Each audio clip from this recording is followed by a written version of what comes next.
wheel? Or I'll spin the wheel. You spin the wheel.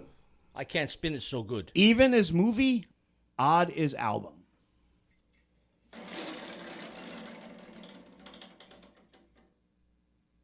That's a 12. That's a shitty movie. No, it was an odd movie. Oh. And that's, but I was going to wait to say that until it spun. The movie. Yeah, Doug agrees. Scorpions do have great guitar players. CB4. Released on March 12th of 1993. Directed by Tamara Davis. A budget of $6 million. And the box office gross is $17.9 million. It stars Chris Rock as Albert Brown, also known as MC Gusto. Alan Payne as Euripides Smalls, also known as Dead Mike. Great name. I'm going to say that right now. That was a great name. Deezer D as Otis, also known as, I love this fucking name, Stabmaster Arson. Then you have Chris Elliott as the documentarian A. White. Phil Hartman as the senatorial candidate Virgil Robinson. Uh-huh. In his feature film debut, Charlie Murphy. Charlie Murphy! Evil darkness, black magic, motherfucker! As Gusto, who's a local gangster.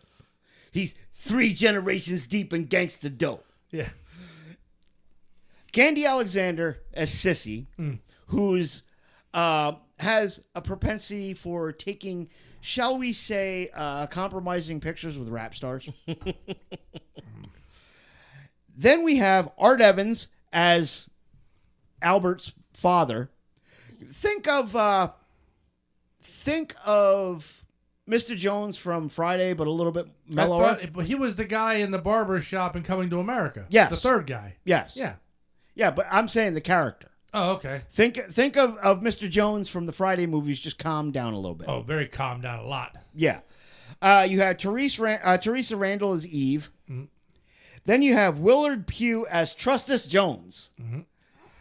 One of my favorite characters in the movie. Just remember, you can't trust me, you can't trust us.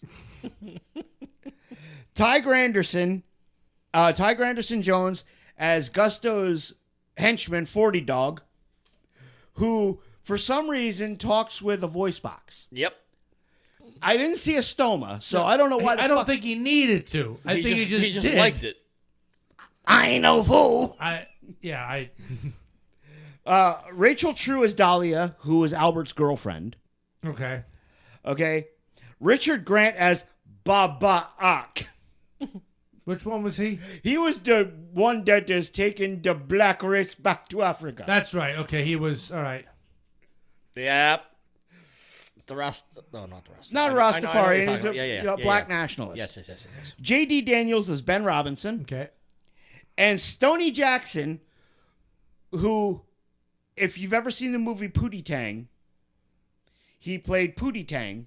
Never saw Pootie Tang. You need to watch Pootie Tang. You said I needed to watch this. Yeah, you did. As Wacky D. Think of the guy from CNC Music Factory. Was that who Wacky D was? Yeah. Okay, I didn't know who the hell Wacky D was. Okay. I thought Wacky D was a whole different character. No, they instead of CNC Music Jesus Factory, Christ. it was Wacky D and Sunshine. I got you. That was that band that was in the, yeah. Yes.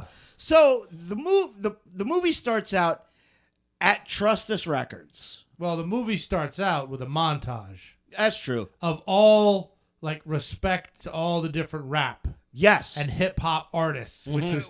playing 6 Minutes by Dougie Fresh. Which is actually beautiful. It reminded me of that time I went to the Rock and Roll Hall of Fame. Yeah. You see all the different glasses, all the different records, all the different little instrumentation. And I absolutely love that part. Yeah, it was great. Yeah, that part. Okay, moving on. I'm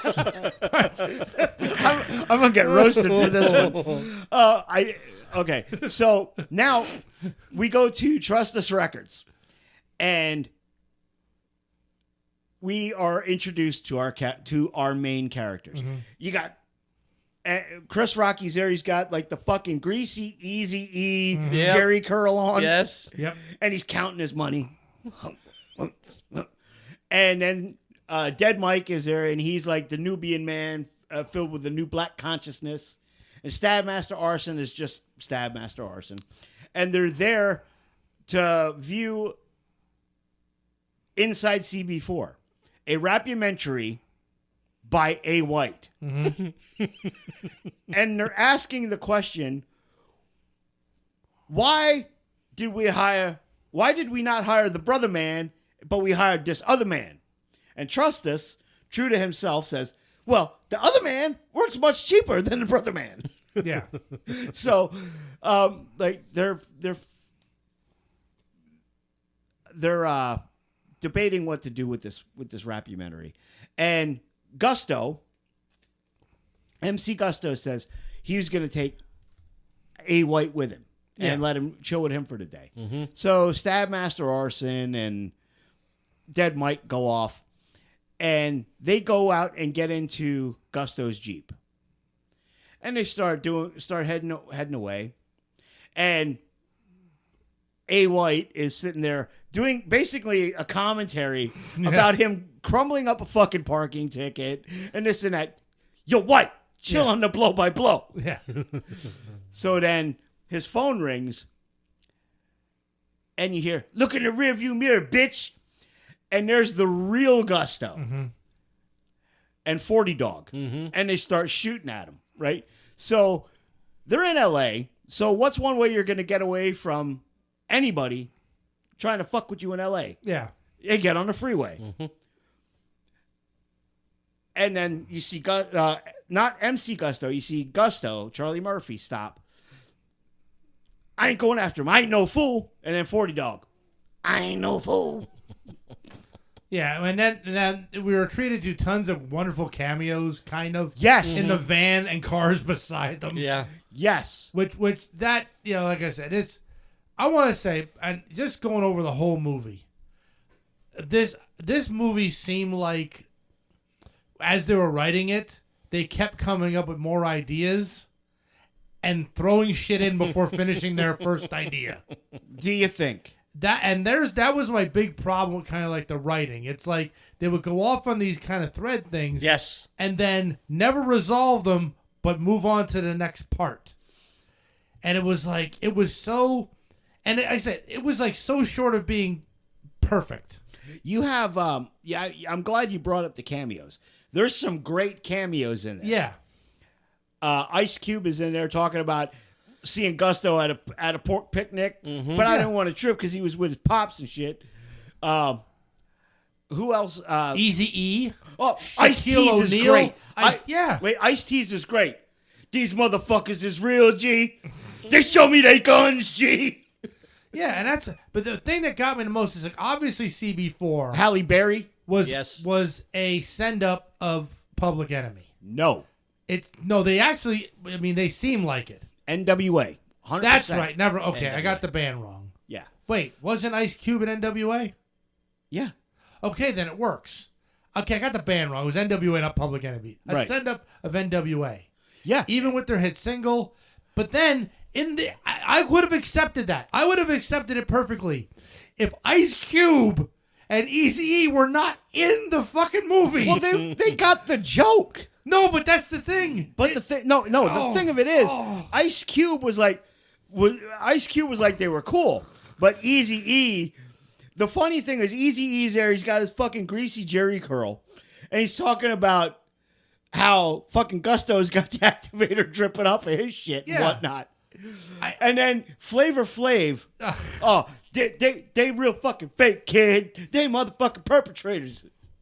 Yeah, as I said, it's like I was taken out of it a little bit because obviously they're a send up of NWA. Yeah. But NWA was in the movie. Yeah, because NWA, they got the joke. And another thing, they had some reverence for MC Hammer. Yeah. Yeah. Well, Wacky D. In the beginning, they had some reverence for MC Hammer with his glasses in there. Right. But then Wacky D has the hammer pants. Obviously, they don't like fucking Hammer. Oh, no, they're just fucking ripping everybody to shreds. It was. That's what I mean. It was so confusing. And then who else rips him up? Who not rips him apart, but the Butthole Surfers. Oh God, yeah. Gibby Haynes is so great in that. He talks about the first time he hears sweat from my balls, which ironically was the first time I ever made love to a black woman, and I did indeed have sweat on my balls. It's fucking great. Oh. And only Gibby can pull that off. Yeah. Yeah. But so now, since they're getting shot at, he talks about it's where do I see gentlemen? Oh, hey Amanda, how are you? And Doug says, where do you see gentlemen? Right here. Gentlemen. Anyway, so White is making a commentary.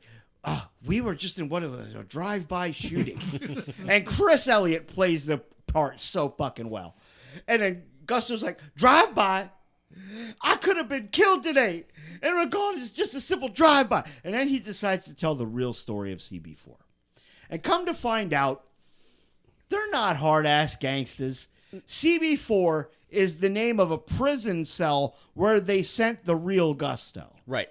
Now, I have a question here, though. Is at this time when he's parked and he's telling the story and the way the camera angle is, all these weird cars come along? That was the best part. That was, watching what would come up next. Yeah. That was great shit. But come to find out, MC Gusto is not some hard-ass gangster. He's really just Albert Brown Jr. Correct. Skinny kid from Low Cash, California. Yep, middle class. Yep, middle class. Dead Mike is Euripides. Or no, hang on, let's talk about Stabmaster Arson first. Stabmaster Arson is just plain old Lotus, living at home with his mom and like 7 sisters, and he's got to be the man of the house. You got to relax my hair. You got to do this. You got to play me in Nintendo. Yeah. Oof. And now they're going to go meet up with Euripides Smalls, who's working at a phone sex line. Well, a 976 line. Yeah, that does a little bit of everything. 976 line. Okay, kids, back in the day, there were these things called 976 numbers. And if you called them, your parents would beat your ass. Yeah, and the first love line was done by the Shirley from What's Happening. Yep. That was a fucked up cameo. Yeah. Then there's 976 piss. That was just, I mean, when I'm like, oh no, she's just pouring water in fucking coffee can. Yep. And then there's 976 dis. Yeah. Kiss my motherfucking ass. Yeah, fuck you. Talk to you again next week. How do you get a job there? I don't know. I would be great at it. At the dis line anyway. And then we get to where Rip is at. Where Rip's at. Yeah, I'm licking your balls. Best balls I ever had. You got King Kong balls. Fucking hilarious. Oh, jeez. But anyway, so now they get out of there, and Gusto, Charlie Murphy's character, owns a hip hop club that does open mic nights, and Albert is going through the different iterations that they had before. Yeah, which is one was like the Fat Boys. Yes. Yep. The Overweight Lovers. Yep. Yes. I'm trying to think what the other ones The were. Bagheads. I don't remember what the bag. I figured every one of them was a takeoff of some band. Yeah, I don't know what they were, but there was the Bagheads, the Bagheads, the Bagheads, the Bagheads, and then there was like they were Rastafarian guys for a minute, and then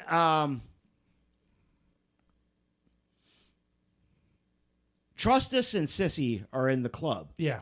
And Gusto says that he wants Wacky D and Sunshine to play at a big party tomorrow night.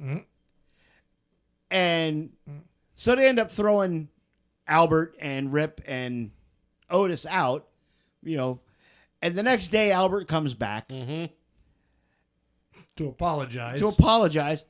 He goes up, knocks on the door, but before he gets to the door, this is going to be very important. He sees a guy across the street. Guy asks him what time it is. He tells him. He goes and knocks on the door, and Gusto's in the middle of a drug deal. Huge drug deal. And so knock, knock, knock, knock, and everybody pulls out their guns, right? Yes. And 40 Dog, oh, it's just that kid Albert. Yeah, he just wants to kiss your ass.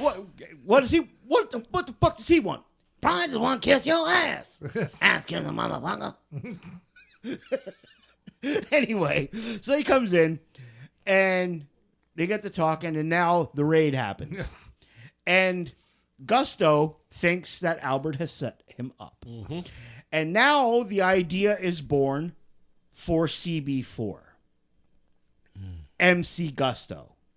Yep. And now you have Dead Mike and Staffmaster Arson, and they become gangster rappers. And their first single is a song called Straight Outta Low Cash, which is the same music and the same cadence as Straight Outta Compton. Yep. The lyrics are even similar, because it's Straight Outta Compton, a crazy motherfucker named Ice Cube, right? Straight Outta Low Cash, a crazy motherfucker named Gusto. I'll fuck your wife because the bitch is a big hoe. I fuck your sister. I fuck your cat. I would fuck your mom, but the bitch is too fat. Yes. Fucking wonderful.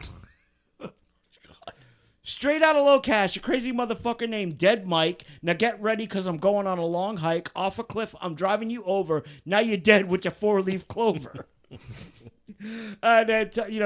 Shit like that. And then they have another song called Sweat From My Balls.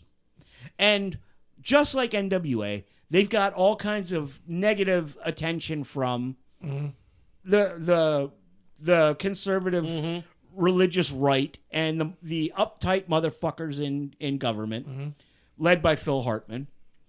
And he shows up at a show and says that he's going to shut them down for obscenity If they sing that song, yeah. if they can only use the word bitch if it's referring to a dog, and then only in heat. Only refer to a hoe when we're talking about a garden implement. Yep. And under no circumstances will you play Sweat From My Balls. And the best part of it is his kid is a huge fucking CB4 fan. Yes. And he's complaining about, like, what kind of man desecrates baseball by wearing a baseball hat backwards, shit like that. Yeah. Yep. You know, it's just a total send up of NWA. This is a comedic retelling of Straight Outta Compton 25 years before Straight Outta Compton was released. And there were other, and of course, I mean, I think that the 2 Live Crew stuff. Yeah, there's some 2 Live Crew stuff in there. Yeah, because when they play Sweat on My Balls and the beach balls, they get tossed around a crowd. Okay, I'll give that one a funny. Yeah. It's like, So Gusto breaks out of prison, and he goes and he's going to take his revenge on Albert. Yes. And this is when he finds him. He says about his girlfriend. She's real cute. I like to fuck her froggy style. Froggy style. You got to have the 40 Dog in there. yeah. Yeah, Amanda says, welcome to the fuck shop. Yeah, that got 2 Live Crew in some trouble. So he kidnaps, 40 Dog and Gusto kidnap Albert and take him on a fucking robbery. Okay? And they pull off his fucking ski mask and make him look at the camera. Yep. And then they steal the closed circuit TV tape as evidence. And in the meantime, he goes for Trustus Jones. Yeah. And Trustus is at dinner with Sissy and ends up choking on a piece of food and dying. That whole sequence with the whole Trustus thing. First off, Trustus never really seemed like a skeezy individual. And that comes back. I mean, he got the guys shows. The guys weren't hurting for money, so he didn't make it seem like he was like a bad manager. He did good. He did. There good might have by been them. some grifting. He did, but he did good by him. So this is where I said this is the scene that really said to me like it seemed like they writing stuff. It's like, okay, we're gonna have Gusto go in there and kill Trustus. So he pulls the gun. He's gonna shoot him. Wait, no, he chokes. Oh, okay. So he chokes. No one can do the fucking Heimlich. So he chokes and dies. So now it's his funeral. Oh, this part's great. And he's sitting there with the phone up, and some guy just comes up and starts yelling about his money. That's Wacky D. Okay, then what? And then punches him. Yeah. And he gets a black eye. A corpse is gonna get a black eye. But it seemed like Wait, stop. Motherfucker, how many times have you told me about suspending disbelief? this has been in disbelief. What the fuck is this? It's like, holy shit. Where's my money, motherfucker? Yeah, that's what I mean. It just was like this writing was just like, it's like it jumped so hard, and I'm like, Trustus didn't have to die, and he wasn't a bad person. Why are you punching a corpse? Well, he owed Wacky D money. And you know how... And all this in front of everybody. And there's every punches him. Yeah, and then he fucking makes the sign of the cross and Yep. walks off. And then Sissy, her weave is being carried by like a fucking flower girl. Yeah, that's what I mean? It's just like, the writing was like, oh my It's God. fucking great. Oh. I fucking loved it. Chris Rock was an I'm gonna get you sucker. He ought to know writing better. Well, he didn't have the Wayans brothers to rein him in on this. But this fucking...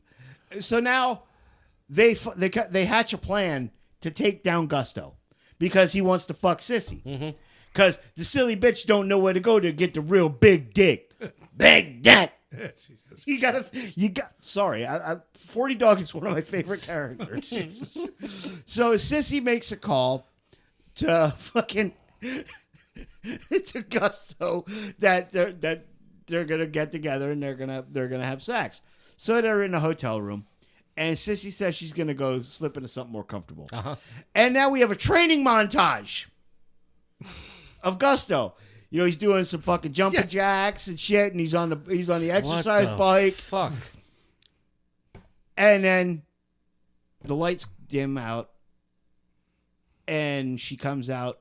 So we think it's fucking. It's Albert in drag. And so Gusto ends up getting busted and goes back to jail. And the story is resolved by Albert saying about he doesn't really want to be Gusto anymore. I think I'm just going to be plain old Albert. But he reopens the club, but it's now MC Gusto's. Yes. And they're up there and they're doing a oh shit, we missed a whole bunch of stuff. We missed the introduction of Baba Ak. Well, we could go back. Yeah. Well, in the interim, Dead Mike has his black consciousness awakened by a guy named Baba Ak. Yeah, I think that was allegory to like MC Ren. He gave him a book of some. Yes. The revolution must be financed. And like his brain just got sucked right out of him then. Yeah. Revelations. Yeah. So talking about building a boat and going back to Africa, you know, and I'm not doing that voice as, you know, taking the piss out of anybody. That's the way the character fucking talks. Yeah. And what was there was one scene that I thought was pretty funny. Who was the guy that was the sex caller? Oh, that Dead was Mike. That was Dead Mike. When they were eating the big ass biscuits. Well, not only that, but I recognize your voice from somewhere. Well, that's what I'm saying. When they okay. Yeah. yeah, shut up, eat your big ass biscuit. Yeah, excuse me. Are you on radio or something? Yes. No. Your voice just sounds familiar. No, I know I heard you before. No, man. Shut up, eat your big ass biscuit. Then you see the look. Oh. Yeah. Yeah. I want to open up a restaurant called Big Ass Biscuits. But yeah, now Baba Ak, and he becomes like a spiritual advisor to Dead Mike, and Tommy Davidson's in the movie too. Yep. He plays a video show host named Weird Warren, and CB4 is huge on it. But now when they're in the whole Big Ass Biscuits scene, they're breaking up the band. Okay, they're breaking, or actually the second Big Ass Biscuit scene. Yeah. Because Trustus is there and Sissy's there, and they're breaking up the band because Albert's been given an ultimatum by Gusto. that he's got to break up the band after the fucking robbery. Correct. So Stabmaster Arson goes off and does a thing called Silent But Deadly. Or it's just, it's just a beat. Jesus Christ, yes. And Dead Mike, his first single is called I'm Black. The lyrics are, I'm black, y'all. I'm black, y'all. I'm blacker than black, and I'm black, y'all. I'm blackity, blickety black, black, because I'm black and I'm back. Black. Yes. Because, he's been awakened with, the Nubian man has been awakened inside him. And now, so all this goes on, and they get back together to take Gusto down. They reopen Gusto's, but it's MC Gusto's, and they're playing Rapper's Delight on the way out. Mm-hmm. And I thought the movie was a very fun send-up of that whole early to mid-'90s gangster rap culture. Yeah. And when I watched Straight Outta Compton, I'm like, son of a bitch, this is CB4, but serious. And I've been a fan of this movie since I first saw it in the mid-'90s. So, I what do you guys think? It as I said, I think if it was better written, because I almost was comparing this against other like films, like Hollywood Shuffle, all the Friday movies, and then I'm Gonna Get You, Sucker. Right. Where they're just like send-ups of a whole culture that we're not a part of, and they like let us in a little bit. Okay. I didn't feel let in. I felt like it was an elongated Saturday Night Live sketch. That's exactly what it was. It was just like, some of the characters were so obviously over the top, but I just wanted better writing for it. I thought, okay, well, I understand. I get where you're coming from. Out of 5 stars, what do you give it? Why has it got to be 5? Because We had this discussion before. I know. Can I do like gold rings or something? No. No. I'm gonna be All nice. All right. No, I'm gonna be nice, and because even though the episode was this was better than Repo Man, and I'm gonna give it at least 3. Okay. It was better than Repo Man. Definitely. I did giggle in spots. But I had to watch a mockumentary on one of the type of music that I absolutely fucking hate. Gangsta rap and hip hop, I can't fucking stand. Okay. And I had to watch this. I watched it. It was funny. It's in spots. It was, But like I said, I was like, oh my god, I can't believe I'm watching this. It was. I'm not gonna say it was painful. Like I said, I did catch some things that got me giggling a little bit, but I'm going 2. okay. You're allowed to be wrong. That's okay. You're allowed to be wrong. This movie, I watched it like this. I owned the video cassette. Oh my Lord. I owned the VHS of this. This was on heavy rotation with me and Bo Broussard. Really? In Panama. Like Bo would fucking message me, right? Yeah.